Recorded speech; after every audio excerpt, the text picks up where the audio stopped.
I should have never taken that table by the window. It was a Tuesday night in late October. I was waitressing at a small diner called Hollow Creek off Route 9 in upstate New York.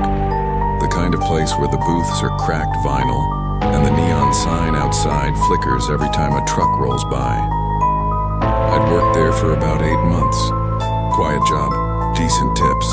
Nothing unusual ever happened there until that night. It was around 11 p.m. The dinner rush had cleared out and I had maybe 3 tables left. An older couple near the back, a trucker at the counter, and then him. He walked in alone, maybe mid-40s, dark jacket. He sat himself right at the window booth before I could even grab a menu. I walked over, smiled, asked what I could get him to drink. He looked up at me and said nothing for a full 3 seconds, just stared. Then he said, "Whatever you think I would like." I brought him coffee without asking again. He ordered eggs and toast, didn't look at the menu once, just kept his eyes either on the table or on the window beside him. I figured he was tired, long drive maybe. I didn't think much of it, but then I noticed something strange. Every few minutes he would tilt his head slightly toward the window. Not like he was looking outside, more like he was listening, like someone on the other side of that glass was whispering to him. I mentioned it quietly to Dana, the other waitress finishing her shift. She glanced over at him and shrugged. "Probably just one of those weirdos," she said. She grabbed her coat and left. Now it was just me, the trucker at the counter, and that man at the window. I refilled the trucker's coffee and pretended to wipe down the counter near him just to stay close to another person. The man at the window still hadn't touched his food. It had been sitting there for almost 15 minutes. I walked over and asked if everything was okay with his meal. He looked up at me slowly. And then he said, "She is watching you, you know." I blinked. "Excuse me?" He nodded toward the window. "She has been standing out there since before you came to take my order. She keeps pointing at you." I felt the air leave my chest. I turned and looked out the window. The parking lot was mostly empty. One truck, a lamppost, nothing else. No one standing there. I laughed it off nervously and told him I would check back in a few minutes. But my hands were shaking when I walked away. The trucker paid and left around 11:40. Now I was alone with the man at the window.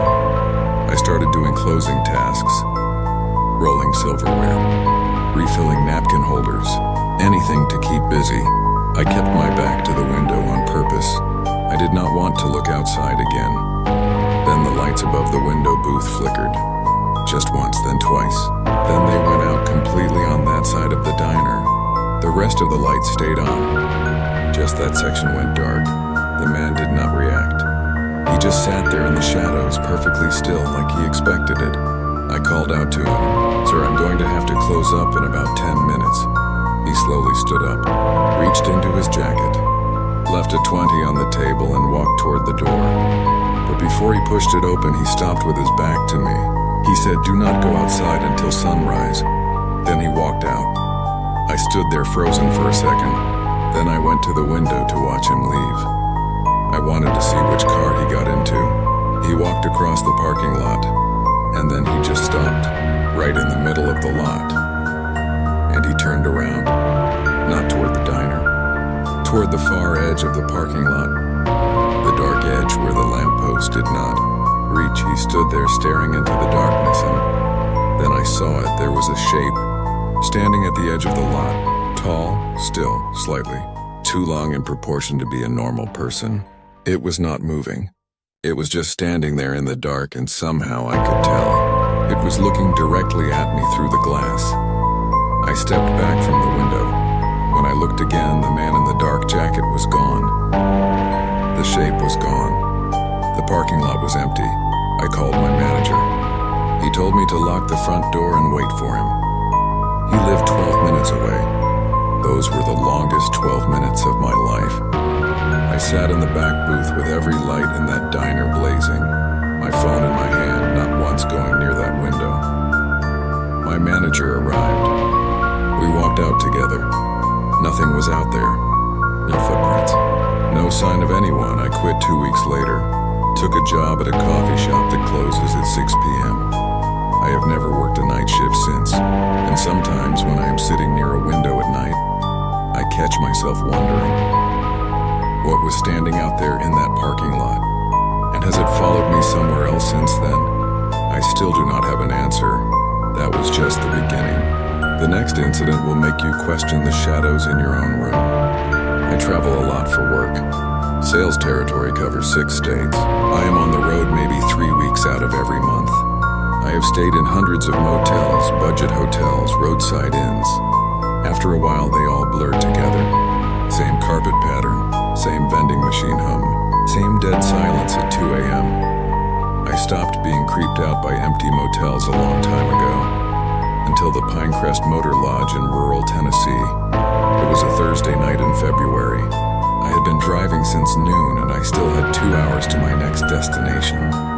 I was exhausted and a light freezing rain had started up on the highway. I pulled off at the next exit and found the Pinecrest.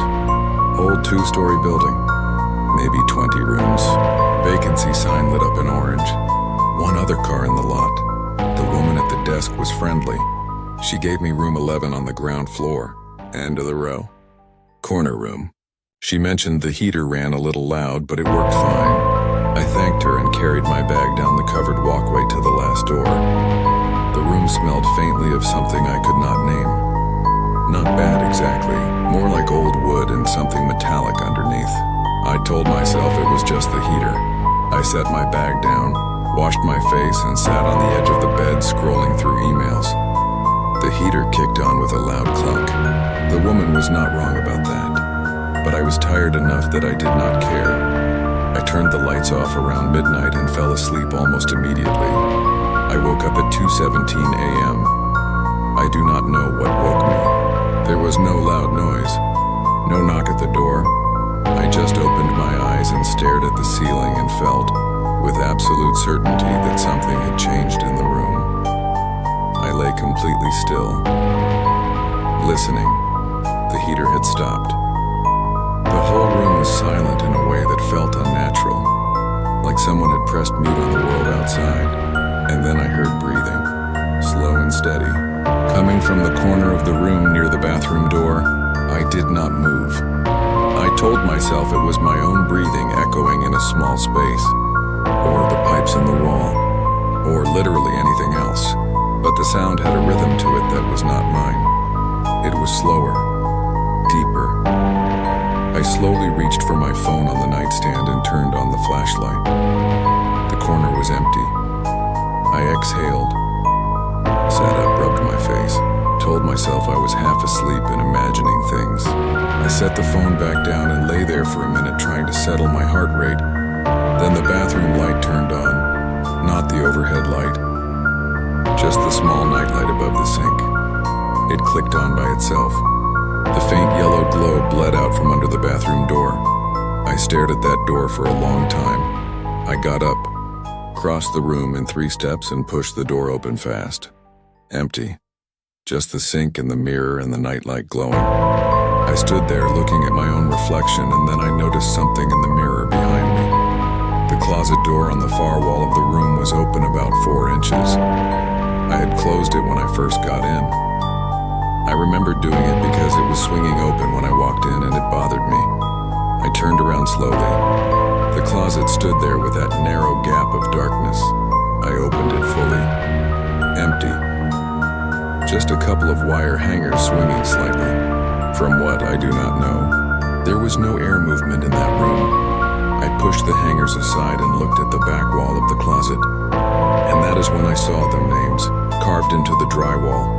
Maybe 15 or 20 of them, first names only, in different sizes and depths, like they had been made by different hands at different times. Some of them were faded, some looked almost fresh. Near the bottom, lower than the others, carved in small uneven letters, was a name I recognized. My name, my full first name. I am not a common name. It is unusual enough that I have never met another person with it. I stood in that closet for maybe 10 seconds before I grabbed my bag, my keys, and walked straight to the front desk. The woman was still there. I told her I was checking out. She looked surprised and asked if something was wrong with the room. I asked her how many guests had stayed in room 11 recently. She paused, looked at her screen. Then she said something I have not been able to let go of since. That room has been closed for renovation for the past 2 months. You are actually the first guest we have put in there in quite some time. I probably should have mentioned the work we had been doing in there. I asked who had been doing the renovation work.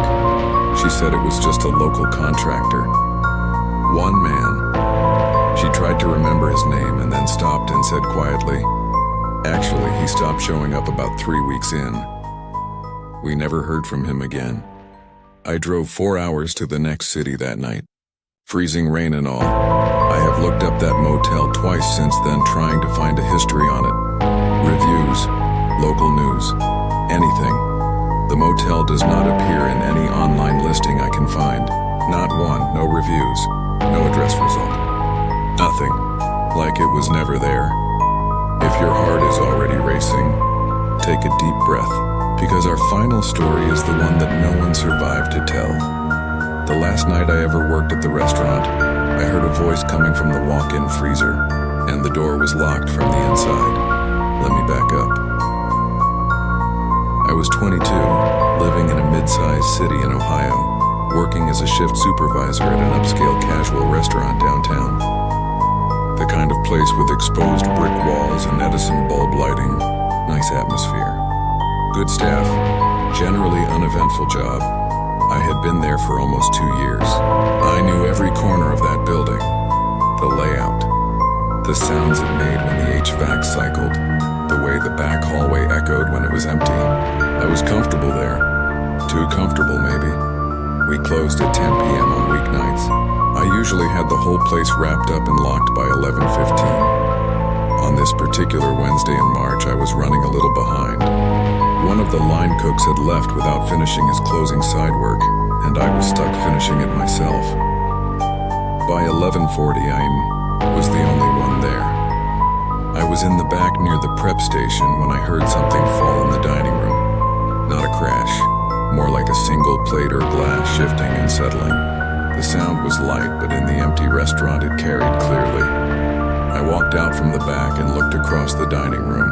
All the chairs were up on the tables. All the lights were dimmed to closing level. Nothing was on the floor. Nothing had moved as far as I could see. I chalked it up to something settling and went back to finish the cook's side work. Then I heard it. A voice low and muffled, coming from the direction of the walk-in freezer at the far end of the kitchen. My first thought was that one of the cooks had been trapped inside by accident. It had happened once before at another place I worked. Terrible situation, but explainable. I walked over and knocked hard on the freezer door. "Hey, anyone in there?" Silence. I grabbed the handle and pulled. The door did not open, not stuck, locked. The walk-in had a standard latch that could only be locked from the inside in an emergency. It should not have been locked. We never locked it.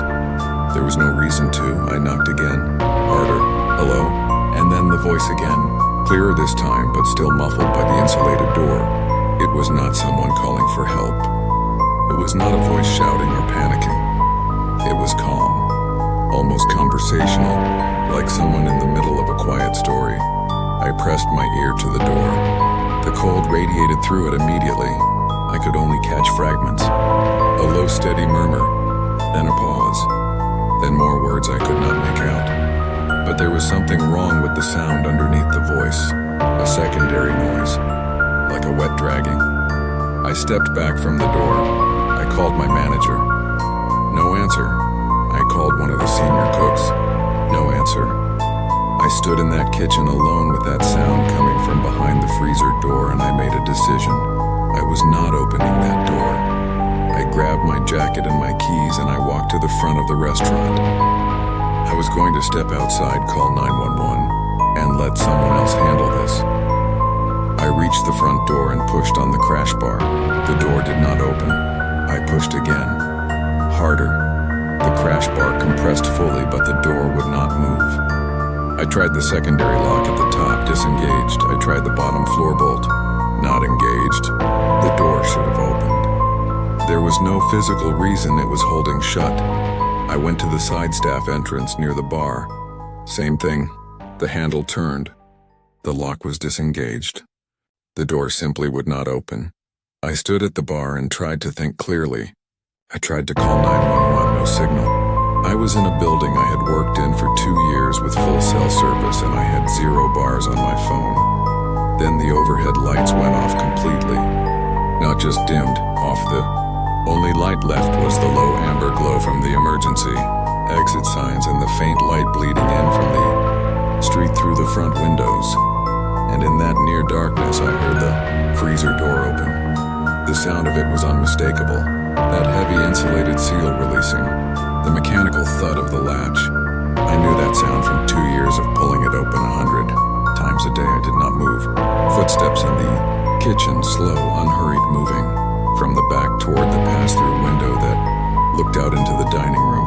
I crouched behind the bar, pressed myself against the lower cabinet doors. I could see the pass-through from where I was if I looked over the bar top. I did not look. I pressed myself flat and controlled my breathing and listened. The footsteps stopped. Long silence. Then a voice. Right at the pass-through window. Calm and even, like someone placing an order. It said my name, not my first name.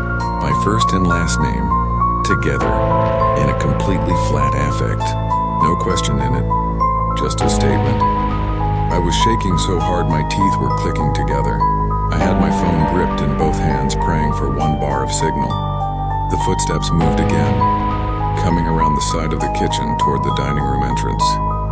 Whoever or whatever this was, it was coming out of the kitchen. 1 bar appeared on my phone.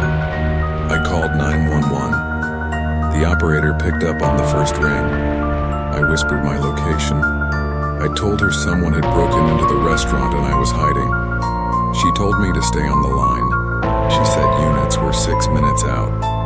The dining room door swung open. I heard the footsteps on the hardwood floor of the dining room, moving between the tables. Slow and deliberate, moving toward the bar, 5 minutes. The footsteps stopped about 10 feet from the bar. I could feel it standing there in the dark on the other side of the bar. I could not see it. I refused to look. 4 minutes. Something placed itself on top of the bar above my head. A soft weight. I heard it settle. I did not look up. 3 minutes. 2 minutes. Then outside I saw the blue and red flash of police lights through the front window, and every door in that restaurant burst open simultaneously. Front door, side entrance, back emergency exit. All of them. Like they had never been locked at all. 4 officers came in. They searched the entire building in under 10 minutes. Walk-in freezer, kitchen, storage, bathrooms, every closet. Empty, no sign of entry, no sign of another person. One of the officers came to me as I sat at the bar, wrapped in my own arms, trying to stop shaking. He told me the building was clear, and then he looked at the bar top and said, "What is that?" I turned around. Sitting on the bar was a single photograph. Face down, I picked it up. It was a picture of me, taken from outside the front window of the restaurant. Recent based on the jacket I was wearing. I had bought that jacket 4 weeks ago. And standing a few feet behind me in the reflection of the window, barely visible in the glass, was a shape. Tall and still, it was there in the photo. But when the picture was taken, I had been completely alone. The officers could not explain it. I could not explain it. I gave them the photo. I never went back to that restaurant. I broke my lease the following month and moved to a different part of the city. Got a day job. Changed my number. But sometimes late at night when I am in a room by myself, I think about that voice at the pass-through window. Calm and flat and certain, saying my name like it already knew exactly where I was. 3 stories, 3 different people, 3 moments where the world stopped making sense. What connects them is not the locations. It is not the time of night. It is that feeling. That quiet, creeping certainty that something is close. Something that does not belong in the world you thought you lived in. The truth is, most people who experience something like this never tell anyone, Because telling people means admitting that what you thought was solid and safe and logical simply is not. These stories do not have clean endings. Because whatever these people encountered, it did not end. It just got quiet again. And quiet is the scariest part. If you made it this far, you already know you cannot shake what you just heard. Hit subscribe because every week we go deeper into the dark, into the real stories. The ones that have no explanation. We will be here, waiting for the next one.